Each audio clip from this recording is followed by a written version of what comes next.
What's going on, y'all? KMBest here. I'm bringing you an interview with number one ranked player Tanjo. That's right, he has taken rank 1 from BigBaby. He is playing Elsa Kitty Loki. Let's take a look at what the number one ranked player in Marvel Snap is doing.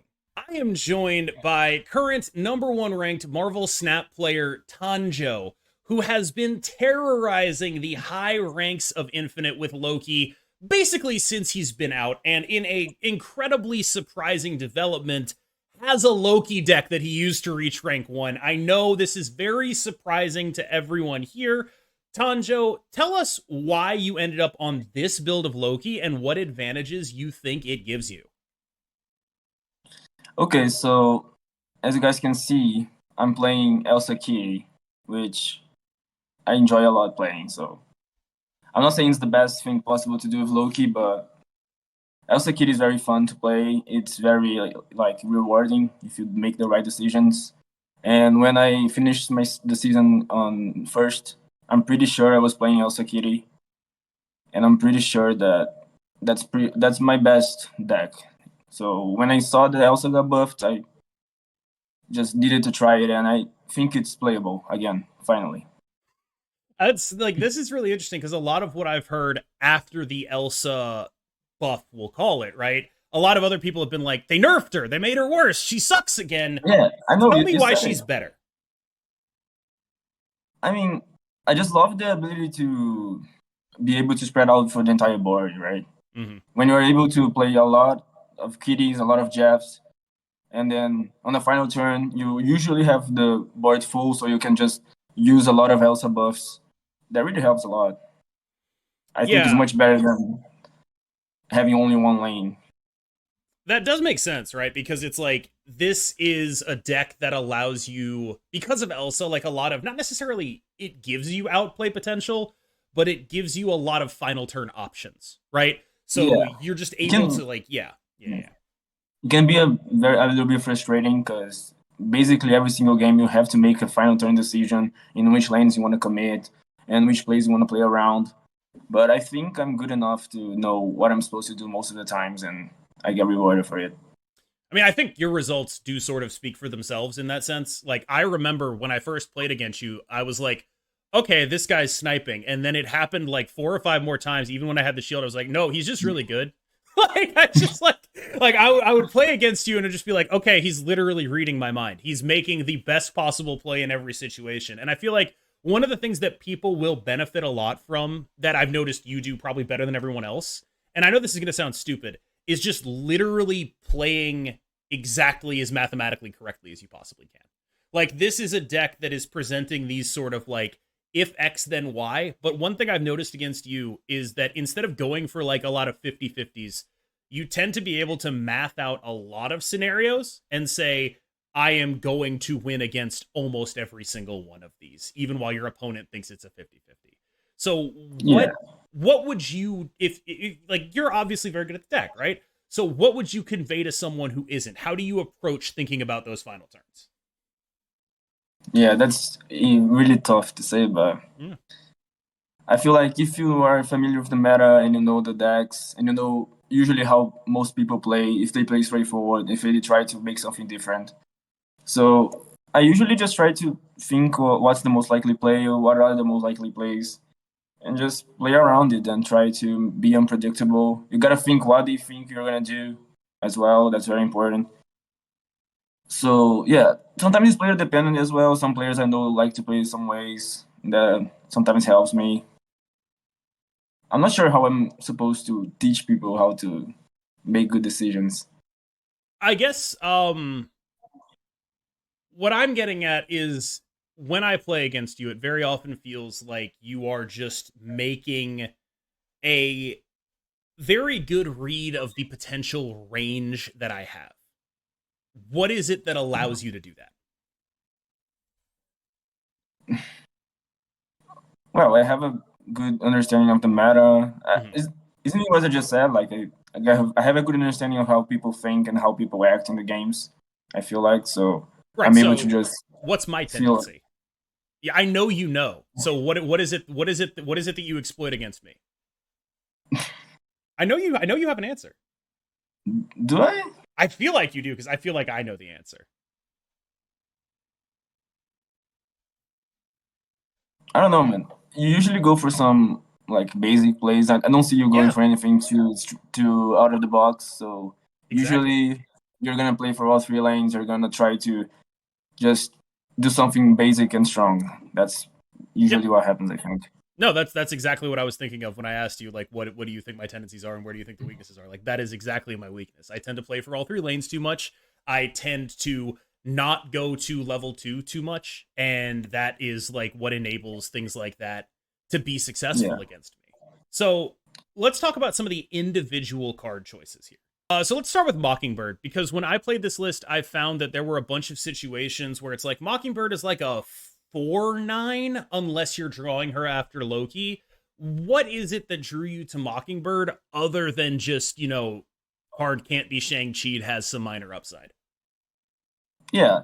So most of it is just that it's just a solid card. You have 9 power, usually 4/3. When it pops up like Savage Lands, Central Park, she's already at least a 3/9, which is very strong. I know that Thanos is very unfair and they always have 0/9 Mockingbirds, but that's not right. Like, just because they're stronger than us and Mockingbird, we can play it as well. So I feel like if you draw her after your Loki, she just busted. She's probably gonna be at least 2/9, which is very strong. And you usually have a Kitty and Elsa, so she becomes a 2/11, and that's usually enough to flip a lane. Also, I don't know if she's the best option. I feel like she is at the moment because I'm not a Dino fan, and I know that if you play the Elsa Kitty route, usually you don't have as many cards that you do as if you're playing like Zabo, Miss Marvel, because those decks usually play one card a turn, and you are able to manage a Dino better. But yeah, other card I love playing in this spot is Vision. I think you guys are kind of familiar that like playing Vision, but at the moment I don't think you can play Vision without playing Elias, and Mockingbird is just one more point, and she's usually cheaper. I know you're a Dino hater. I tend to default towards Dino because I feel like it makes my matchup spread a little bit more well-rounded. Like I need to be able to go tall against Hela and Phoenix Force and things like that. Yeah, But I think I I would like to know why you are less interested in that. I don't feel comfortable playing Dino most of the times because for me he's just a big dumb idiot that you just can't control a lot of times, and also he's not good in the mirror, so you're giving your opponent a Dino usually Yeah. pretty bad. And if you have a Dino and Rogue, they can Rogue a Dino. But usually I'm just not comfortable playing it, and I don't think it's worth you just committing to a big card. I prefer going for the small kitties and all the other cards.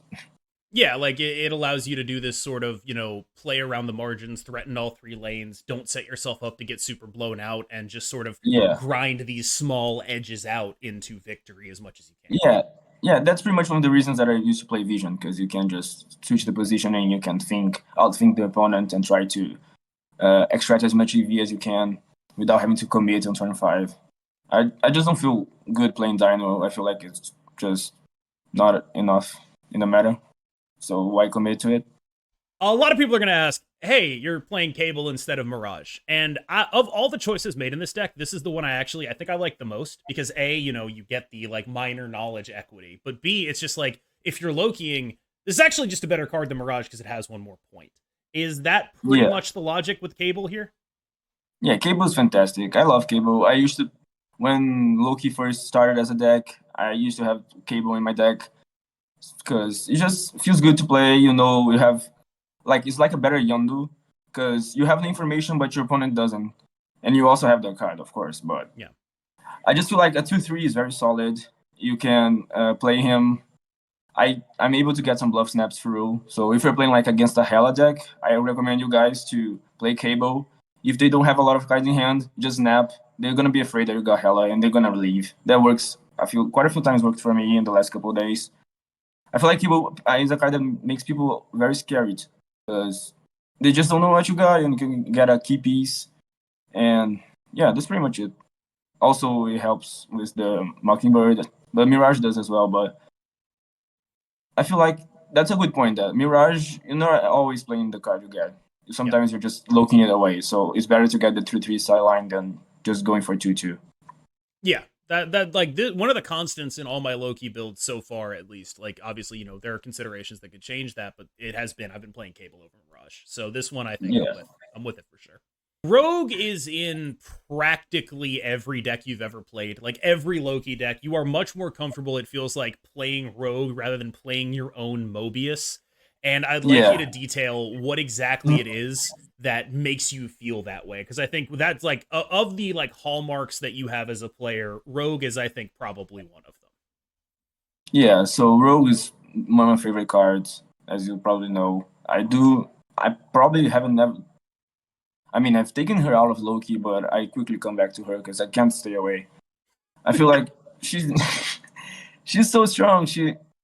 I feel she's much better than playing Mobius because Mobius just bad in the mirror, so you're giving your opponent the Mobius when they Loki. That sucks. I prefer to have Rogue. I prefer to have the possibility to not die to Mobius. Also, she's just strong. She can take a Soul Stone.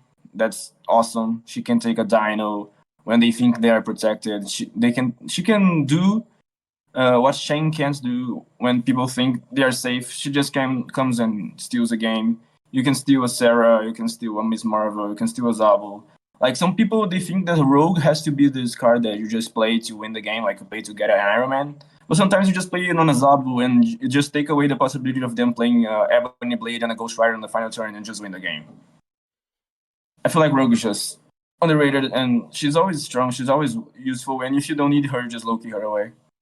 Yeah, that makes a pretty decent amount of sense. Like that's always been the sort of advantage that Loki decks get with running all this sort of extraneous tech, is like there's a decent amount of games where it's like, oh, this tech isn't useful, bye-bye. And now it's like a better card. Yeah, she's also very good against Tribunal. If you want to beat a Tribunal, you usually have to play Rogue or the Hawk. But Rogue usually catch them by surprise. And you can make it at least a 50-50. Yeah. The Collector is coming back into this deck after just basically forever away, and he's, like infinitely worse than he was. Why is he still worth running? How often is he like I get you have a kitty in here. How big is he most games if you play him on 2? Is it like a 2, 5, 6, 7? And is that just like really all you're trying to do? I feel like he's usually like averages at 2, 8 to 7. I'm not sure he's the best option. I think he is. I've tried Hope. I've tried Mirage in his spot. But I feel like Collector's just solid with Kitty. You get the 1 proc every single turn, as well as Kitty getting +1. So he's actually the old Kitty that gets +2, basically. I feel like he's just solid. He's a good tempo play. He works well with locations. But as I said, I'm not sure he's the best option. I've been having the most success with him, so I'm just keeping him on the deck for the moment. What are cards you're considering in his slot? Is it just Hope or is it anything else?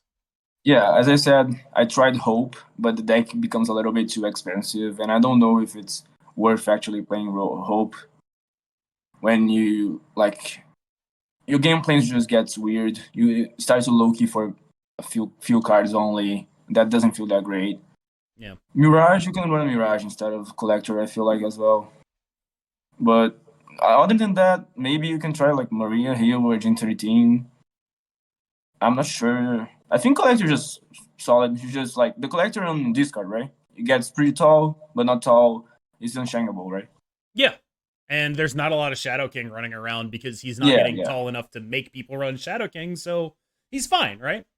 Yeah, I think the comparison with discard is the best one. Like, if they're playing it on discard for him to get like a 2-8, 2-7, 2-9, I think we can play it on Loki as well. Okay. So overall, what we've learned is A, Tanjo's really good at playing Loki. B, Elsa Kitty is a plausible deck style again for this. And C, it's clearly good enough to hit rank 1, and that is actually meaningful. However, I do want to cover one last thing before we go, and it is flex slots. What are the cards, if you had to name like 2 cards you're least positive on in here, what would they be? And what are your thoughts on replacing them? Okay, so I feel like I said this, but it's gonna be the Collector because Sure. I'm not sure if he's worth. Okay. You can try Hope. We covered that one. You can try Mirage. Yeah. Give me one more. I feel like the one thing I'm considering maybe is if people stop running Mobius, you can probably cut Rogue as well. I'm not gonna cut her because I like her, but if you see less Mobius, because this week is just Mockingbird week, so there's a lot of Mobius. So I feel like you can try to cut Rogue. I wouldn't recommend running Miss Marvel here because it just screws up your Elsa plan, and you sometimes just end up with a 4-9 at best, and you don't have Zabu to combo with it. I don't think running Zabu is worth as well. Yeah, Zabu Miss Marvel was the other thing I was going to ask about, because it's like, it just seems like such a very, like, all right, well, that's very easy to slap in here. And is it really just like you end up not being able to get as much value out of her as you would otherwise think? Or is it like a cost effectiveness thing where she costs 4 and this deck is very light? Yeah, I think I had Miss Marvel when I first built the deck, but she wasn't doing much. I feel like I just like this gameplay of playing Kitty and deck cards. That's basically the deck that I built like 5 months ago when Loki was really strong, and I started playing Loki without the collector. It was just deck cards, Kitty, Elsa. Yeah. I feel like if you can set up good board states that you don't need this Miss Marvel and stuff. That makes sense. Do you have any play tips for someone who is not experienced with, I'd say, most likely the thing people are not going to be experienced with is the Kitty Elsa style of this, and that's sort of your wheelhouse. So is there anything that you think you'd be able to convey about how, like, maybe like early game setup or how you have to think about that? So yeah, the most basic tip that I don't know if people know is like if you have a Queen Jet or a Kitty on turn 1, you have to play the Queen Jet because you need to just be able to accelerate the Elsa Kitty as fast as you can. So don't be greedy. Try to play cards that stacking on one lane so you can just build an Elsa. Also, this is an old tip. I know people might have forgotten. Like, if you have an Elsa, you are turn 5, you have Loki and Kitty, and your Kitty like 3 power. Don't keep the Kitty. Just Loki her away. She's not gonna be worth just keeping around. I don't think I have anything else. Maybe like try to don't be greedy with Mockingbird. If you have like a 4-9 Mockingbird, just play her out because a lot of people are just playing Mobius. And you gotta remember that if she's just counted by 1, a 4-9 is already very strong. So there's no reason to just be greedy and think, oh, I'm gonna play a Hawk here just to discount the Mockingbird. It's not worth. I think it's very important to know your matchups and know when is a matchup to Loki, when is a matchup to get Snow Guard, when is a matchup to hold the attack cards. I feel like Destroy is a tough matchup because you usually don't get a chance to play attack cards and you usually don't get a chance to get a good Loki. So I wouldn't recommend snapping very aggressive in Destroy unless they're like with a terrible gameplay. Or unless you like absolutely rip like the Loki null death, right? Like you have to get like the perfect one. It's definitely an interesting situation when it comes to that matchup because it's like it feels favored when it is favored, and then like the rest of the time you'll get like 6 cards that suck, and you're just sitting there like, oh, I'm dead. Yeah. Cool, yeah, that's great. One Elsa question for you, maybe a little more advanced. Like, let's say it's turn 4, you have an Elsa on the board. There's 2 free spots in the Elsa lane. You have Kitty and Jeff in hand. Are you prioritizing the points on the Jeff or the Kitty? Just tell me what's going through your mind. Jeff there every time? I usually go for Jeff. Okay. Yeah. Why? First of all, he's good against like lockdown. He's good against lanes that's difficult to reach. And I feel like you can do the mind games with moving Jeff, not moving Jeff, where to move Jeff. I guess some matchups you can think about just building a Kitty very tall. But usually I just go for Jeff because I think it's okay to spread out your power. Yeah, like for me, it's the diversification of threats. I mean, like you nailed it earlier. Yeah. Like that's just how I play. I'm very like basic. Spread your threats out. Go for 3 lanes. But that's don't good. do anything special, right? Like that's how I approach it, right? And I think that's like actually one thing that people will miss because when you play a deck like this, you tend to get tunneled on the Kitty and make a lot of mistakes. Yeah, that's a very important thing not to do. Yeah. I feel like you have to snap aggressively as well with this deck. I feel like I'm a very aggressive snapper. I don't know if you agree with me. I don't. But I like. I think you're just a good snapper. I don't think you're very aggressive. I think you're just okay. But I think aggressive snapping is good snapping. Sure. No. Yeah, but like I think like I get there are a lot of people who are more aggressive than you. I think in terms of sure, definitely, yeah. But I feel like if you have a good hand like Queen Jet Coast on Loki, that's a good hand. You can snap that. like turn 2. If you have Kitty Elsa by turn 4, you can snap on that. Usually, if you have a tech card in your deck, maybe in your hand, you can use. You have to snap it early. Sometimes you can bluff snap at Loki, bluff snap some stuff, but that's probably not a good tip because I know that people just don't retreat. Yeah. Like the lower you are, people just don't retreat. So I don't recommend a lot of bluff snapping. I do a lot of bluff snapping, but I don't think it's a good tip.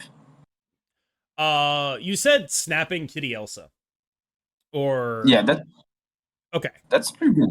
No, I think if you get a Kitty Elsa by turn 4 and you have a solid board state, you can snap usually. I was asking about like sort of like specific matchups, right? Because it's like I can think of a couple where I just like wouldn't feel confident in that, right? Where it's like Phoenix Force, Hela, even discard. Yeah. It's like I don't know if I do enough points. So like, what are the matchups where you feel good about it? Yeah, that's a good point. Actually, I don't know, but I mean, if you're just ahead and you have Kitty Elsa, you usually can snap because Kitty Elsa is very strong. It is very strong. It's still. You can spread out. You can think. I don't know, man. I just like to snap when I'm ahead, and I think that's important. Like, if you're ahead on the game, just snap. They sometimes leave. They sometimes don't realize they're so behind. Sometimes if you just don't snap, you let them catch up, and you let them go for a YOLO tech card. That's something that I usually, like, it gets me a little bit mad that I win games by 2 cubes because people just don't snap me, and they let me just go for a YOLO Shang-Chi, and I win the game. Like, that's not supposed to happen. I do agree that Loki has like this kind of immense snap pressure. Like even someone like me, I'm like the least aggressive snapper in the world, right? And even someone like me, I'm like snapping on turn 3 with Loki decks. It's like you got to do it. That's what it's there for. And so like you get those retreats all the time. If you're playing Loki Mirror, though, I don't like snapping on Loki Mirrors because they're very RNG based and are very based on who gets Loki, what do you get from Loki. So I think we're back to the point where if you get 2 Elsas in a Loki Mirror, you win. Yeah. So the only thing that matters is Elsa. So there's no point of snapping because if you get an Elsa and they don't, they're gonna run. If they get an Elsa, you don't, you're gonna lose. So I feel like Loki Mirrors are a matchup you're supposed to basically never snap. That might be why I don't think of you as an aggressive snapper, because probably most of the times we've played has been Loki mirrors. Like we played a lot of those. That might actually be why. All right, Tanjo, it's been an absolute pleasure to have you on. I really enjoyed having this conversation, going over this deck.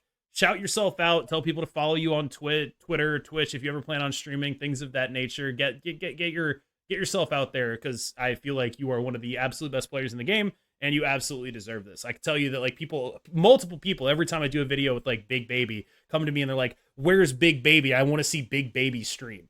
And so that's like a thing that you're gonna have to deal with now, and it's something you should consider because you're an extremely talented. BigBaby is just super funny, right? So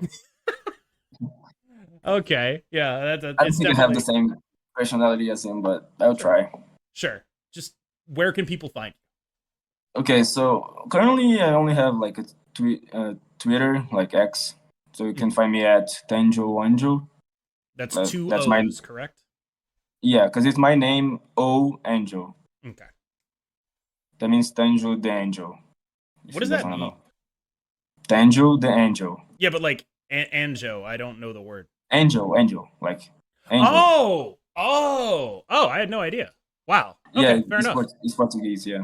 Okay, yeah, no. I mean, like as I suppose an average American cannot be expected to know that. Yeah. That's just an L I'm gonna have to take. All right, Tanjo, it's been an absolute pleasure. Everyone watching this, remember, follow him on Twitter. Hopefully, we can get him posting more deck lists. We'll see if that can happen, because this is basically the Loki guy on ladder. I think everyone sort of agrees on that. He's the guy for that. And when he does something, it really does sort of change how it's like cascades through the metagame. So this is definitely someone worth paying attention to. Thank you so much, chat, and everyone watching. And Tanjo, I will see you in the next one. Yeah, shout out to Woody, my buddy. Hell yeah, we got the back-to-back BigBaby dunking on Woody and Tanjo shouting him out. The rivalry intensifies. Husky, yeah. I gotta shout out Woody and Husky, my friends. Okay, perfect. All right.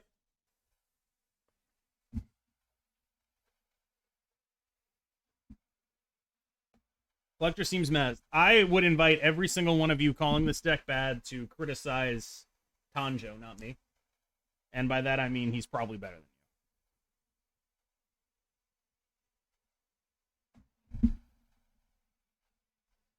I don't know, Tumen's Raider. Holy shit, we got their Isles. That's really good. That's really good.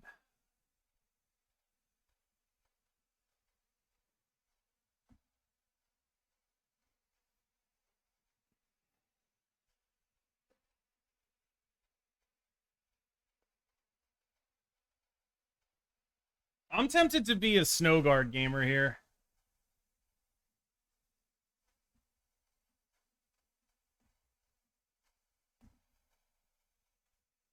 I'm not going to do it, though.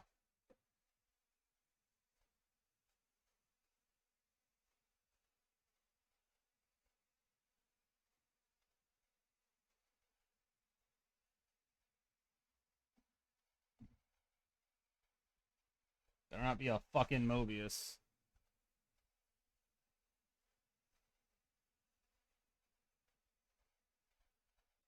Whoa.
I think I'm dead now.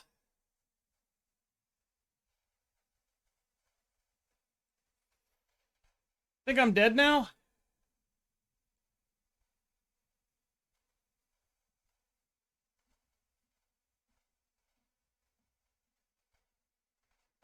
Let's find out. I believe that I am.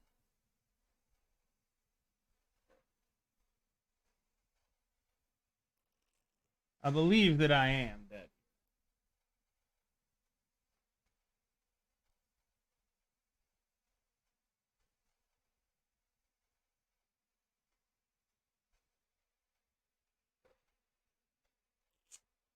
Yeah, it's like Hawk plus Korg, and I die. I'm expecting to die.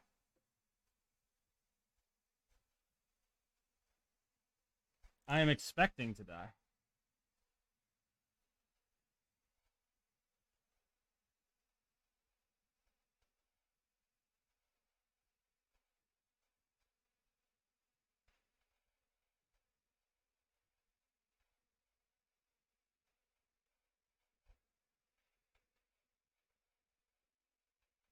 Holy shit. I did not die. We did it. We fucking did it. Darkhawk here, keep Werewolf on Lemuria, beats my shit in. Yep. How are you beating people with this? Like, what am I drawing incorrectly here, my friend?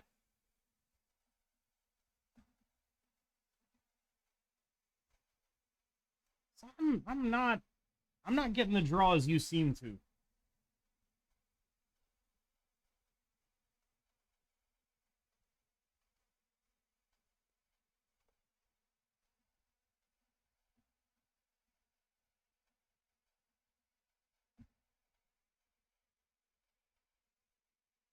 Most SP I've lost? Oh, way more than this. I'm basically still even here.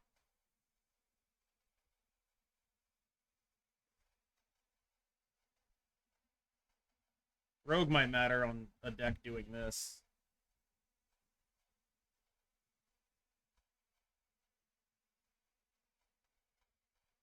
All right, what's playing Ravona in this? What is the thing happening?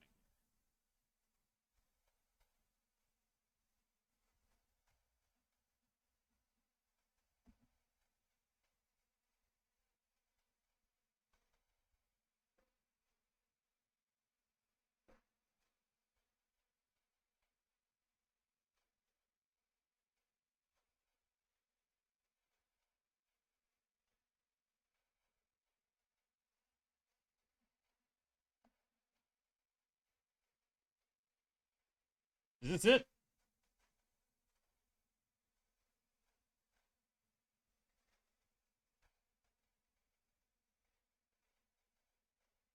It's T5. Yeah, I should wait on that.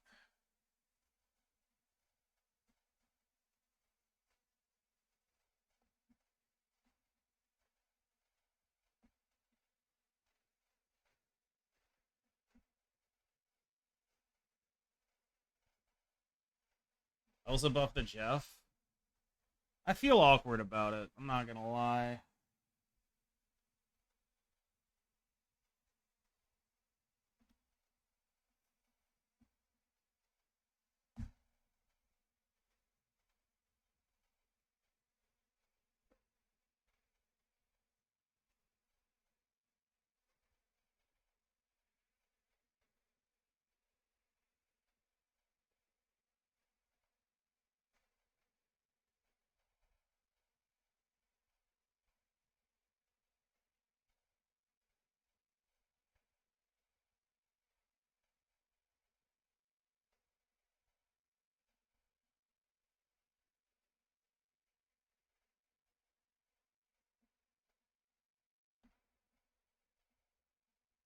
Is this a play?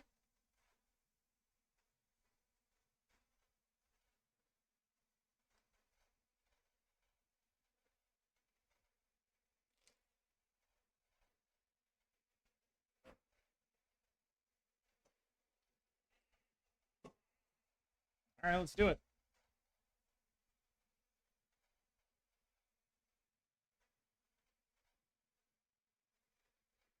If we steal either of them, we win. All right, cool.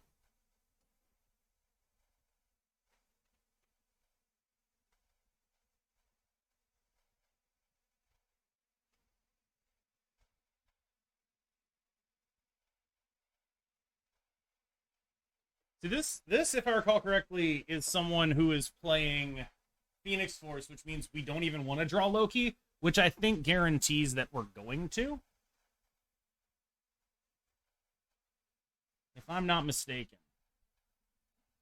Not wanting to draw Loki actually guarantees that we draw.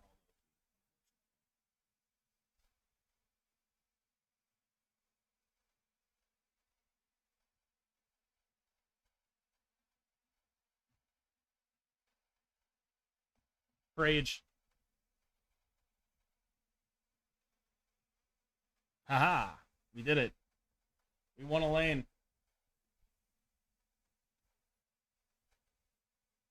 Now, do we get to win another lane? I don't know. I'm gonna Loki. Maybe I get something that isn't dog shit.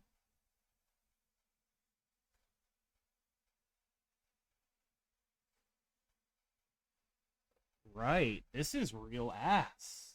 Okay. This is an impossible amount of... Ooh. Okay, never mind. Okay, never mind.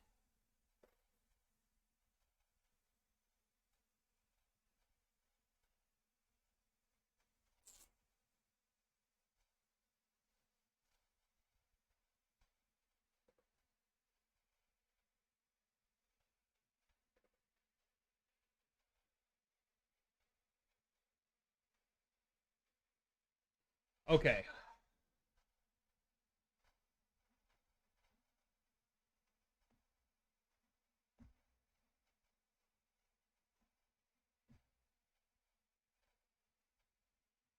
Is this a thing?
You think they'll play Tribunal?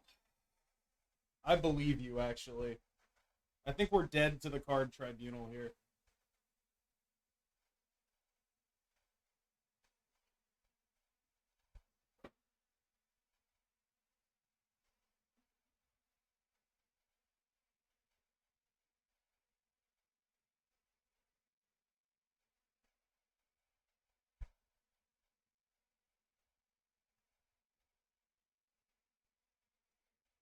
$18, 30, 36. I don't think I can win.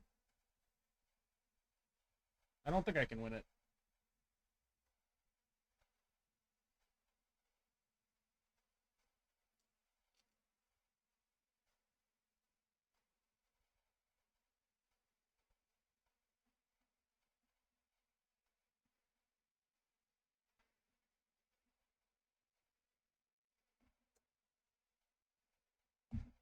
That's not a real card. Oh my god, it's actually not a real card.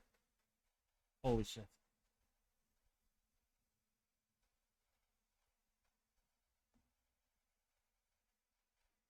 This is a hella gamer. Loki's not great here. We're still a Loki deck, though. There's no way to predict that? No, I mean, it's not nothing. Oh, he's not hella anymore? He's playing Bucky? Whoa.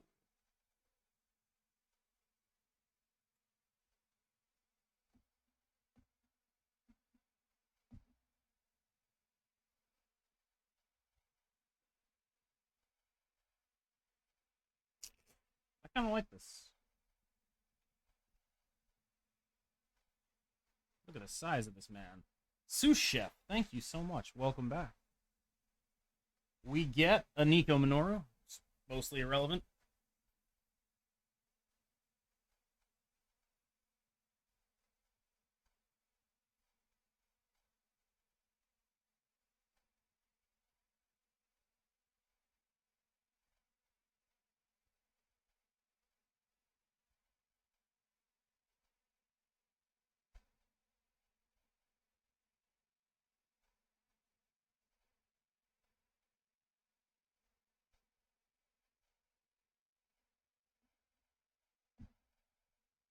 Cool.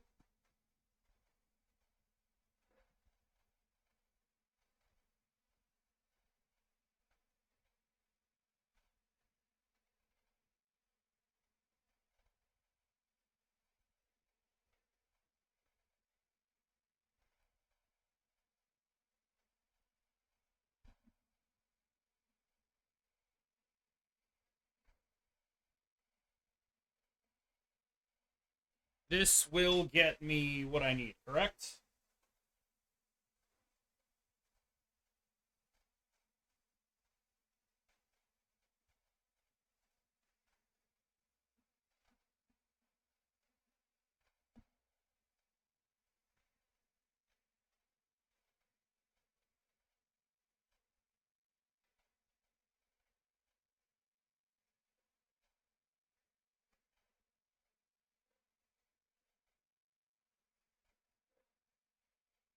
Nice.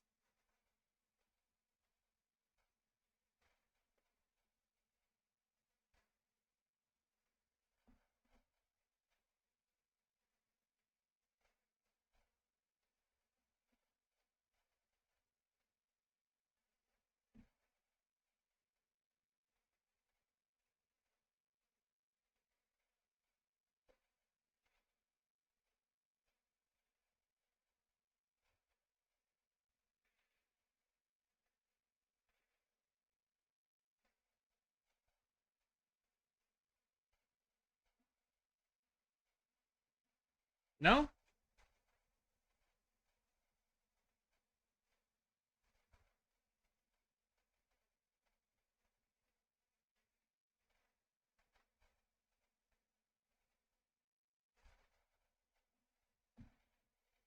Hmm. Carnage left. Why would I Carnage left?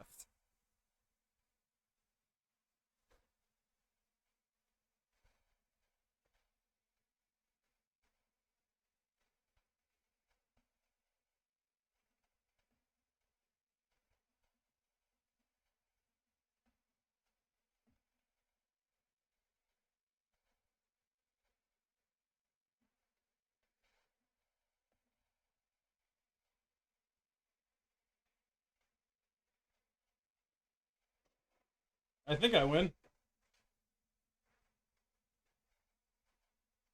Double death left. There's only one spot on the left lane. Chat, I need you to stop suggesting impossible plays, please. Stop it. Double death left. You want me to play 2 deaths in this one spot?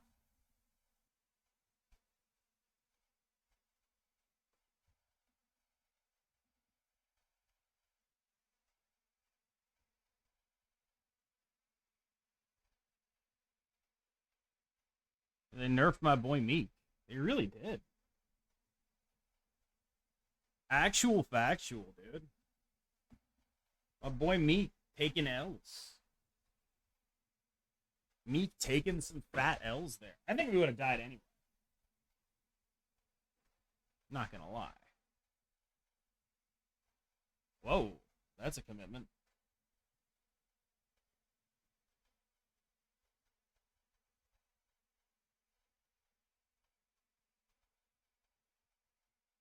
Hey, look.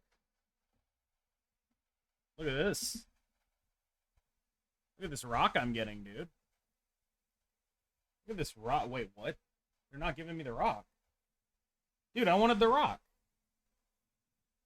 That's crazy.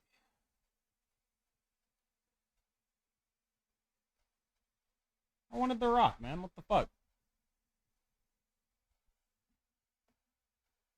1, 2, 3, 4. They're snapping me. Whoa. Whoa. Whoa.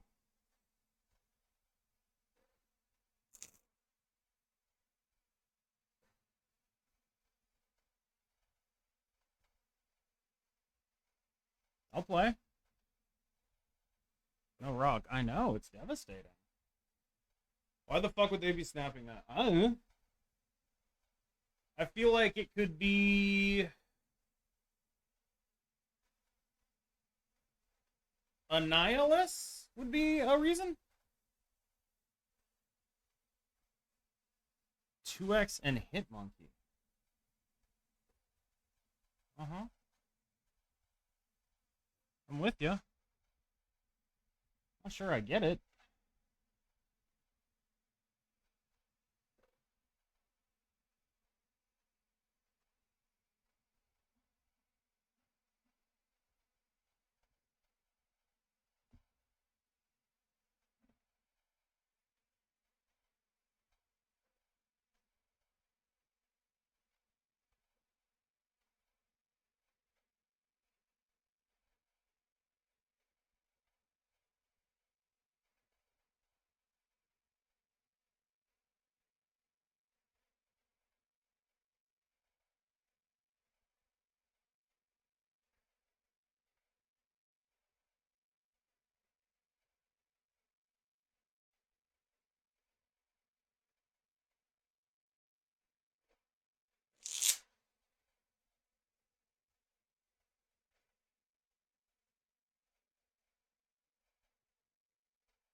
They have a demon in their hands.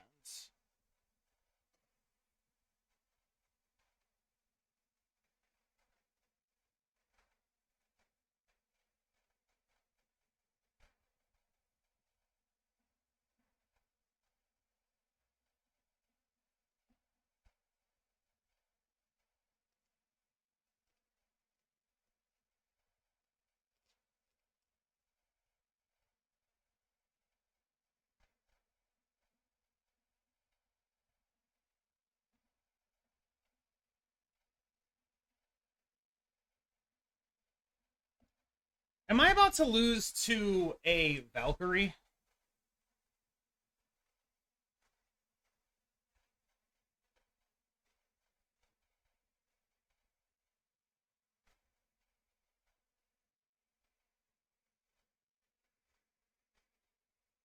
Demon turns into a demon. They lose. They gain power on that? We win, right? The Mysterios are all the same power. Okay, we're good. Man, that's a lot of stuff. If we do it. The Kitty Pride and the Jeff were both public info. Kind of surprised they stayed. I mean, they damn near won, dude. We could have made the wrong play there. I think that was a fine stay. I think that was a fine stay.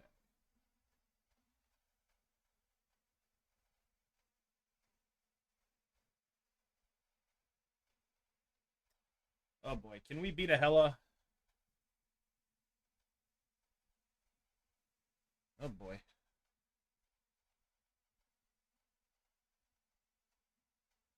Oh boy. Yo, this Valkyrie though?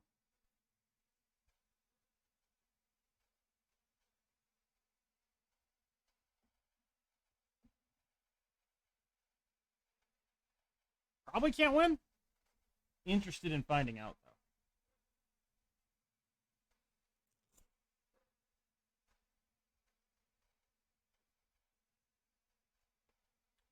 Like, there's definitely a world where we can just Hella too.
Possible to win here?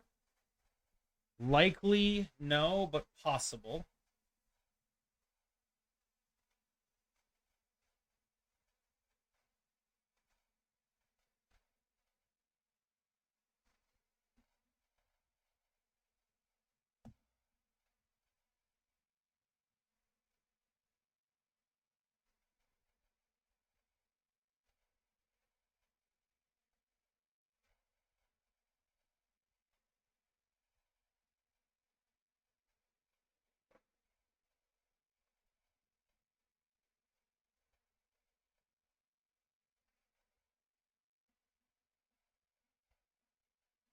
If I'm not mistaken, we can't lose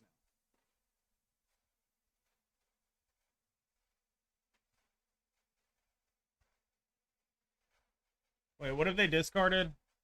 Oh, I know they discarded a death too. We can lose this. This is losable.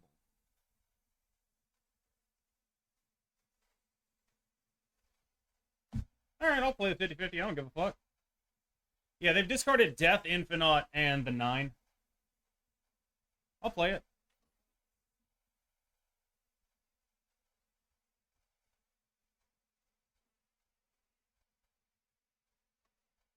Yeah, just don't lose, right? Yeah, easy.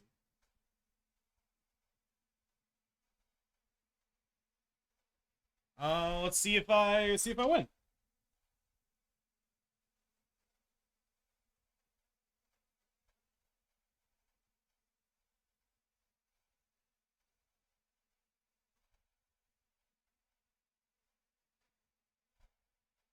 Got him.